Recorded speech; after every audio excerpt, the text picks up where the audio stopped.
You might have heard the story of this a woman, it could have been a man, but in this story it's a woman who made a meatloaf, and then just before she put it in the pan, she chopped off the ends, and her friend asked her, why are you doing that? She goes, I don't really know, my mother used to do it. So next time mother came around, she says, Mom, why do you chop off the sides of the meatloaf before you put it in the pan? She goes, I don't know, your grandmother used to do it. And then she checked with the grandmother, and the grandmother said it's the only way to put it into the pan. So, so often we just do what our parents do, or our preachers or teachers or siblings or schoolmates or peers, stuff that we learn, especially as children. And what EFT does, it helps us to move away from just the way that normally we deal with emotions. Now, I don't know about your parents. My parents are late 80s. My father's dead. My mother's still alive and well, 87 or 86. And in their time, they didn't have the tools or the ability to deal with emotions the way that we do. So typically emotions were suppressed. Certainly men didn't cry and women didn't get angry and all that type of stuff. And a lot of the stuff was suppressed, which then often caused disease, distress, at the very least of it. And with the times and the coming of EFT, we really have an opportunity to break out of that paradigm, to start acknowledging and accepting that all feelings are the natural occurrences that happen in the body. If you just know a bit about biochemistry, how emotions are actually formed, we're going to take a look at that briefly, where your emotional distress or joy comes from, and then what EFT does to help release it. Very important to understand that in the EFT philosophy, it is not important that we always express our emotions. In other words, when I'm angry at you, doesn't mean I have to tell you I'm angry or rip your head off. It also says that we do not suppress emotions. It typically causes more trouble. So there's a third alternative, which is about releasing the emotion, acknowledging that it's here and finding a way to release it out of the nervous system. And so the way that I look at EFT, it's a very simple mind-body technique that breaks the link between something that happened and the emotional response to it, so that the event still happened, and you still have all your memories, but the emotional response to it is more neutral. Now, I came across EFT 2003.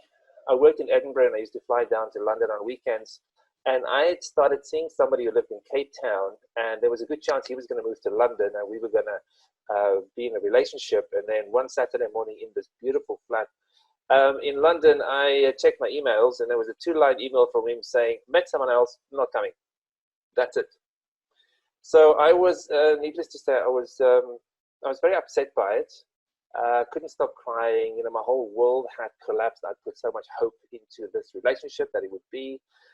And then I went for an EFT session the same day, and we did some tapping on it about all the emotions that I felt. I was angry, I felt betrayed, I felt rejected, I felt humiliated, shocked, all those types of emotions. We tapped through them, and then I went to friends that afternoon in Brighton, on the south coast of England. And I remember my friend Mark calling me over, and he says, so what happened this morning? Because I phoned him on the way to this EFT session saying, listen, I'm out of sorts. He says, come stay with us tonight, we'll take care of you. So when I arrived at their house, he asked me what had happened this morning. And I was able to tell him the story exactly in detail what actually happened. I saw the email, all the shock, all the rejection, all that stuff. And at that point in time, as I was telling him the story, I couldn't access that deep level of upset. It was just as if I was telling him a story as opposed to a traumatic event. Now, it is important to notice with EFT, with tapping, there is still what I believe a natural response to something that upsets us. In other words, when there's loss, when there's loss of some sort, so in my case, it was a loss of a possible relationship, I do think that grief or sadness is a valid emotion. And I do think that there is a natural process for us to work through in order to completely process it. So I do not propose that EFT is a one fix where you tap a few times and every single unpleasant emotion goes away. Because first of all, it doesn't work that way. And second of all, as I say, I do believe there's a natural progression of how we work through our emotions when either we lose something, typically that leads to grief, when somebody crosses our boundaries, which often leads to anger, the stuff that we're afraid of, like the unknown, for example, or death, and so on.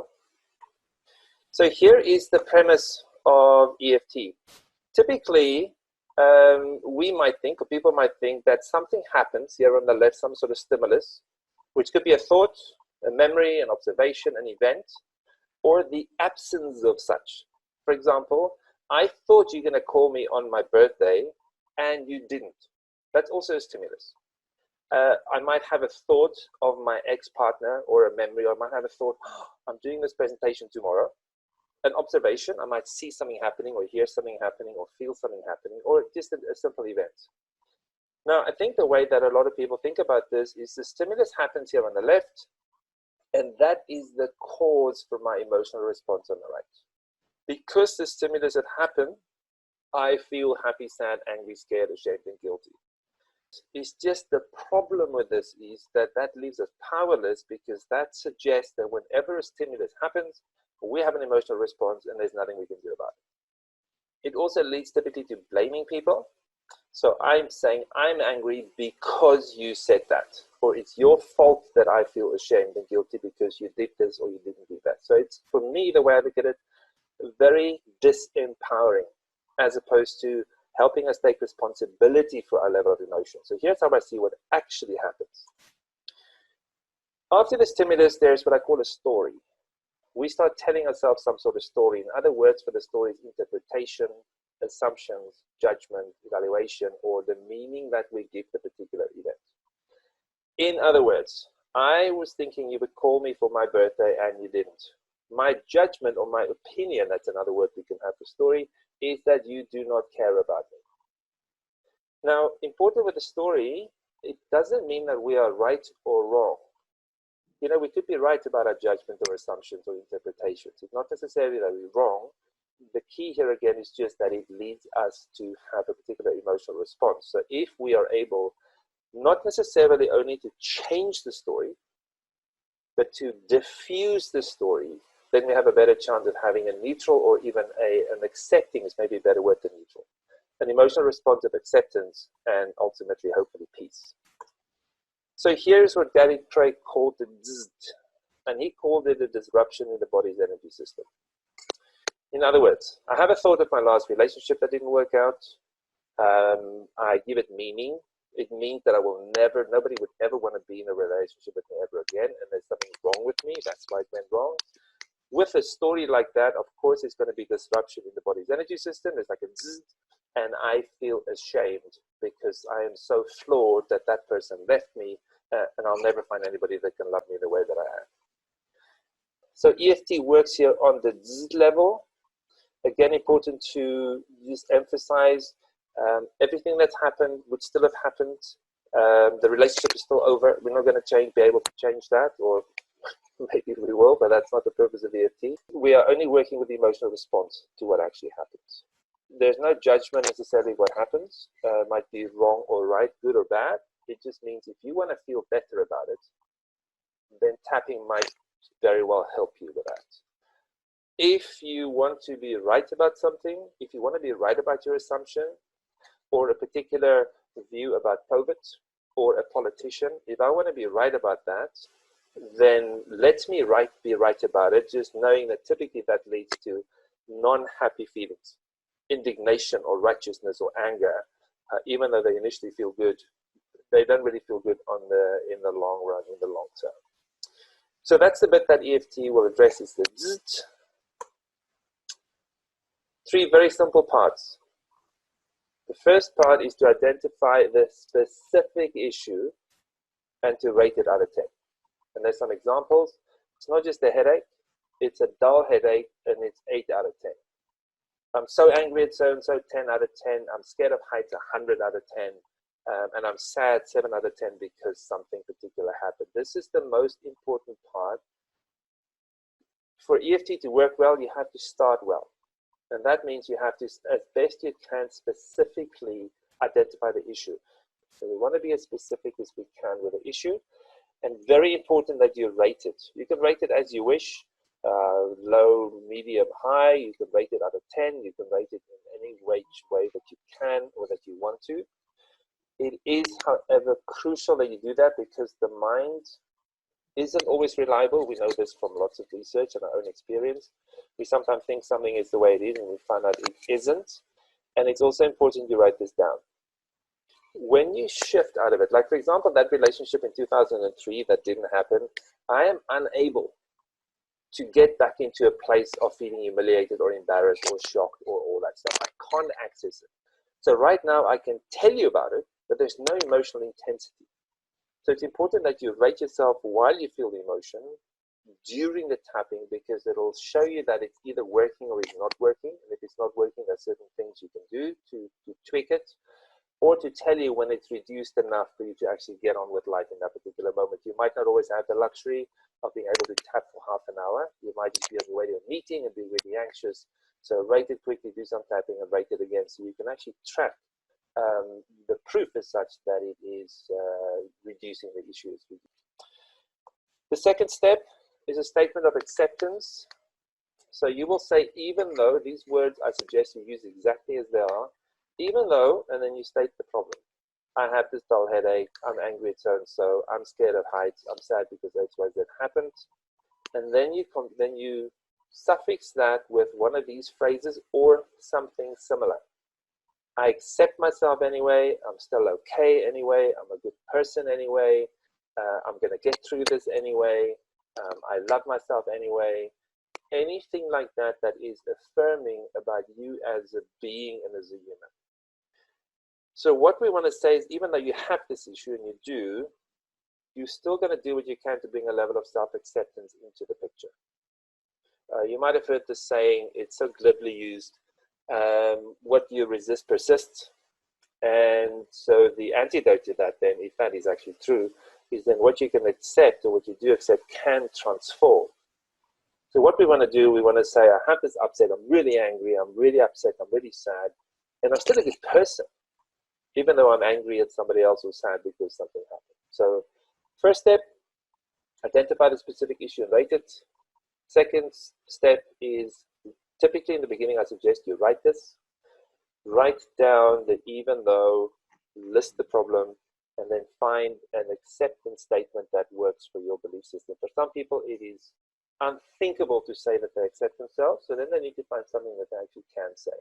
I'm still okay, I'm a good person, something like that. And then the third bit is obviously to tap. Now, this particular slide pack and my level 1 and 2 training manual and my level 3 training manual, you can download all for free. I'll give you the link at the end. I've already posted it on Facebook over the last few weeks. So there's more information in those.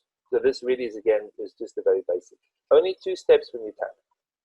The first one is your acceptance statement, 3 times on what's called the karate chop point, and you'll see that here on the diagram on the right. And you simply say, even though whatever is true, I'm angry at so-and-so, I accept myself anyway, or whatever your statement of acceptance was. You do that 3 times, so that might look like while you tap on the karate chop point, even though I'm angry at so-and-so, I accept myself anyway. Even though I'm angry at so-and-so, I accept myself anyway. And even though I'm angry at so-and-so, I accept myself anyway. And then the next part, which is as simple, is you simply repeat the problem statement. In other words, in this case, starting at the top of the head. Now, different practitioners start in different places. Some start here, some start on the chest point. It doesn't matter.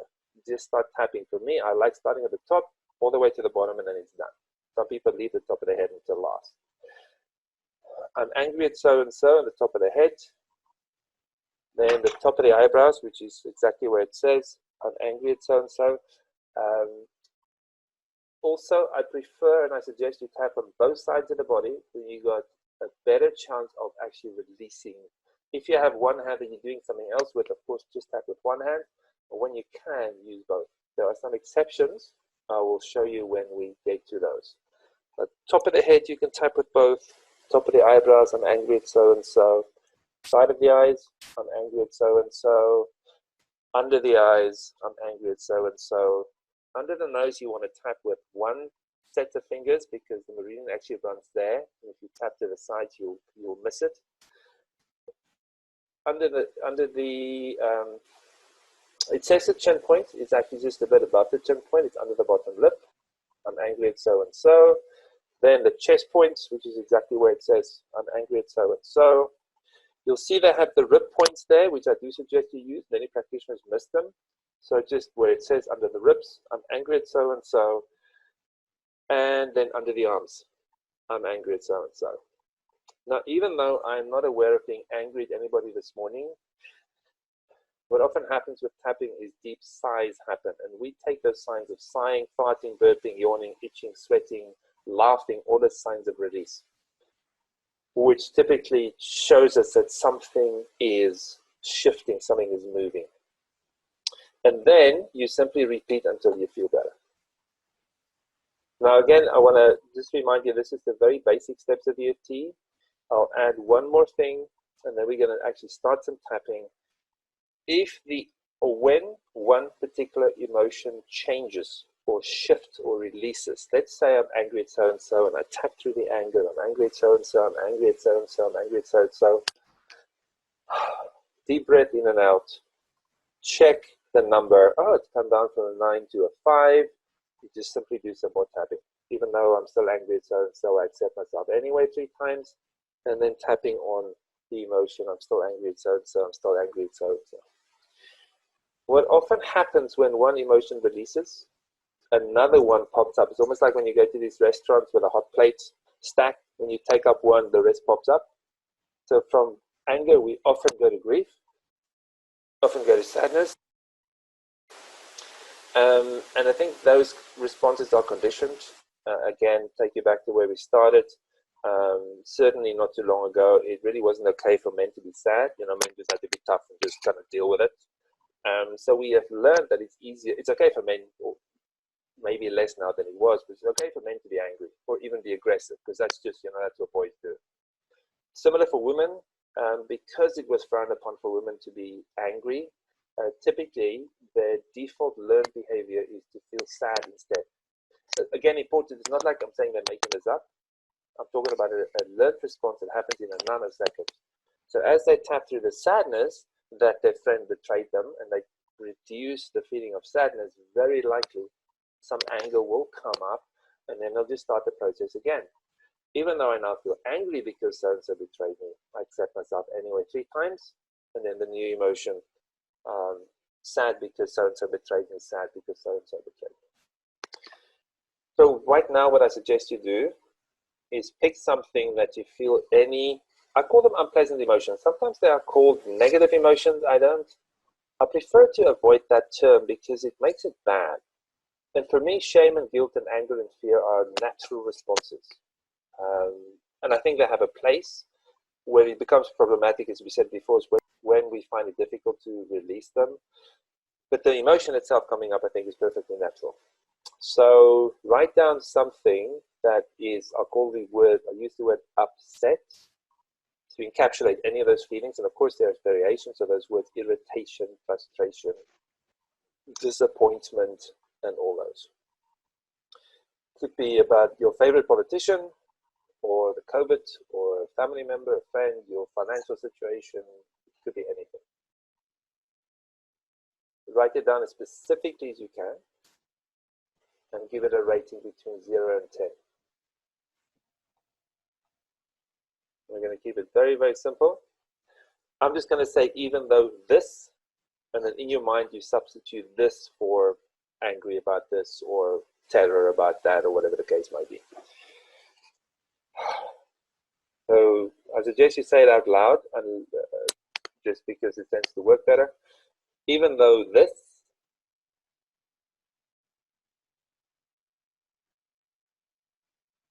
I accept myself anyway, or whatever your phrase is. Even though this, I'm still a good person.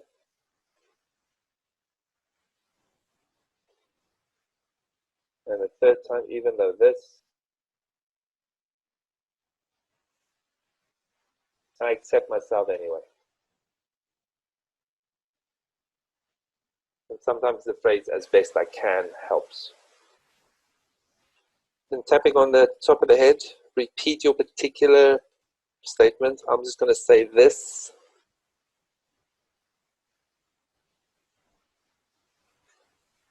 Top of the eyebrows, this.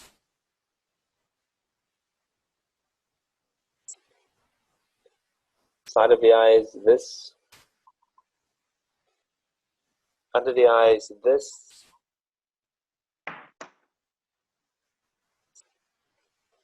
Under the nose, this.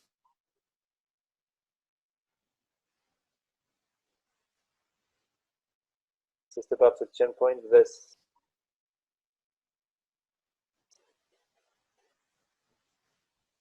On the collarbone point, this.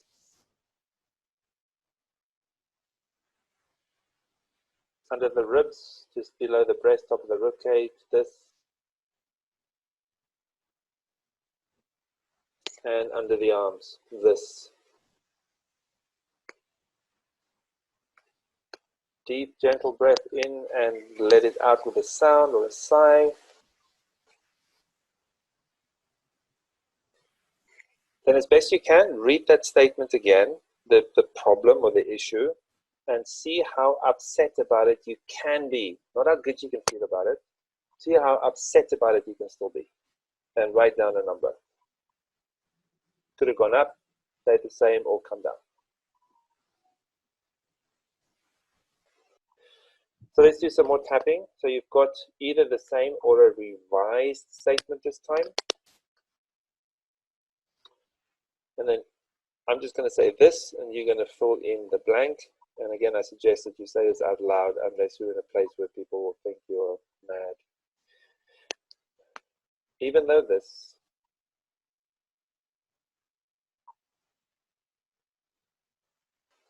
Even though this. I am still a good person doing the best I can. Even though this. Accept myself anyway. Tapping through all the points, repeating your particular thing that you're tapping on. I'm just going to say this.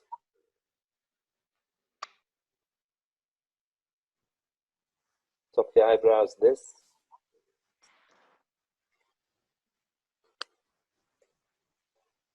Side of the eyes, this.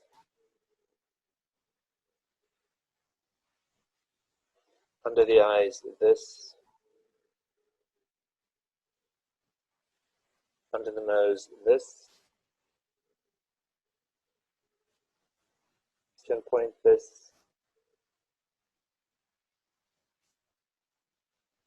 Collarbone point, this. Under the breast, this. And under the arm, this. And now we're also going to add the finger points.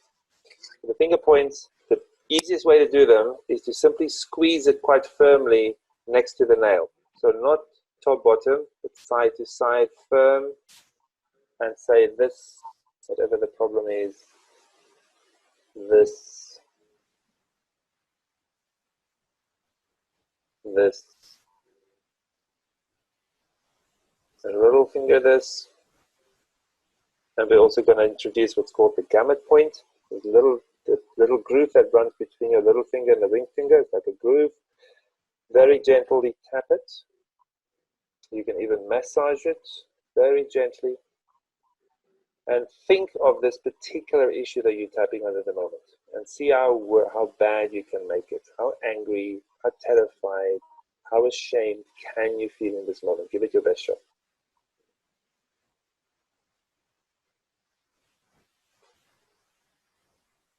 Think of what happened. Think of what's happening. Then deep breath in, out with a sound or a sigh.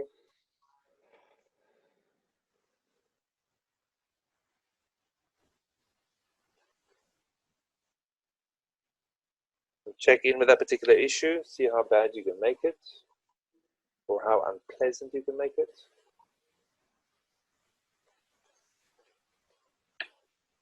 Write it down. And also write down if there's been any, what we call an aspect shift. So perhaps you're no longer ashamed. You might be angry again or sad or neutral, whatever. Now, if there's still, find anything that might be remaining. Once you've done a few rounds, just of a simple recipe, you change the word slightly and say, even though I still have some of this issue.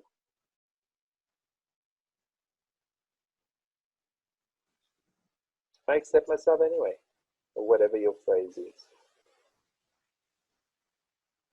Even though I still have some of this issue, I'm still a good person doing the best I can. Even though I still feel this way about this issue, I accept myself.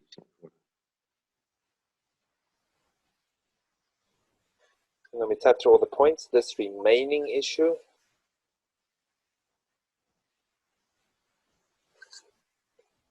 top of the eyebrows, this remaining issue.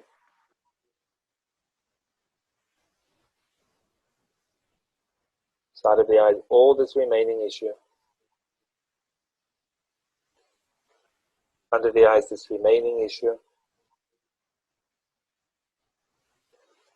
Under the nose, this remaining issue.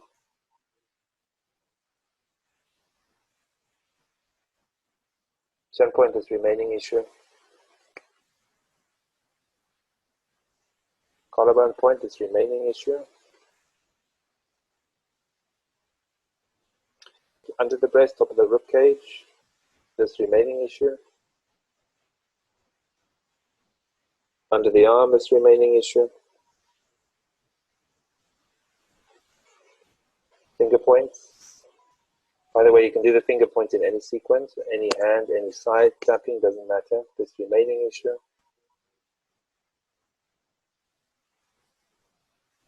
This remaining issue. This remaining issue. This remaining issue. This remaining issue. And then little groove, gamut point between little finger, ring finger, massage, hold, tap. Connect with that issue as best you can. See how upset you can still be about it. Really give it your best shot. It's not a feel-good exercise.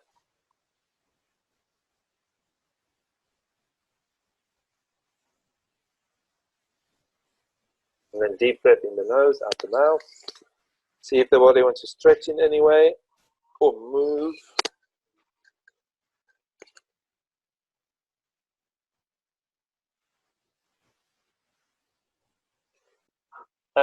For me, and I know this is true for a lot of people, as when all these high levels of emotion is running through my system, it really limits and narrows my options, because I'm acting from the limbic brain, which is the emotional brain, which is as old as a reptile, or it's a reptilian brain. When I can release some of that, particularly the amygdala in the limbic brain, and the emotion subsides, then suddenly it opens up my vision, and I have more choice and more options. I'm going to share the link with you that you can download stuff, and feel free to send that to anybody. There's no sign up, there's no login, there's no nothing. You can just download it as you wish. I'm going to share my screen again. This is the stuff that's available. So in emotional freedom techniques, EFT, there's the combined level 1 and 2 manual. There's my level 3 manual, and there's the slide pack that we just went through. I do suggest that you work through these just step by step just to help yourself more. The way of the archetype, I often say that's probably the best work I've ever done on the planet, so you might want to have a look at that. How to do EFT talks, those of you that are practitioners, surrogate tapping, so you can also do tapping for someone else. How to build a more successful client practice, and then here mentoring calls. There are 15 EFT mentoring calls, so it gives nuances, how to work a serious disease, how to work with pain in the body, how to work with shame, those types of things. So that will hopefully help also to expand your experience and knowledge of it. And the link, oh there, I will just copy and paste that to you in the chat line of Zoom, so then you can access.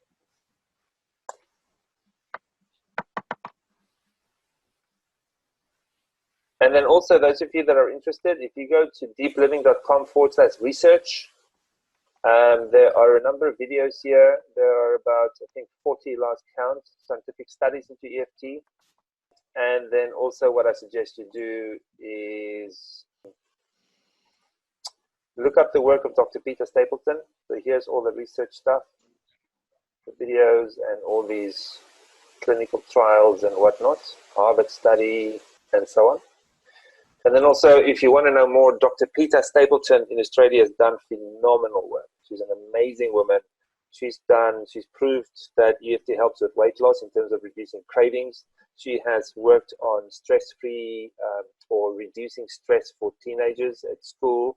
She's just proven in another study that cortisol, which is the main stress hormone in the body, reduced by 46% in an hour of tapping. So a lot of stuff that she's been doing. She's put out a book, which I haven't read, so I can't recommend it or not. Anyway, that's us for today.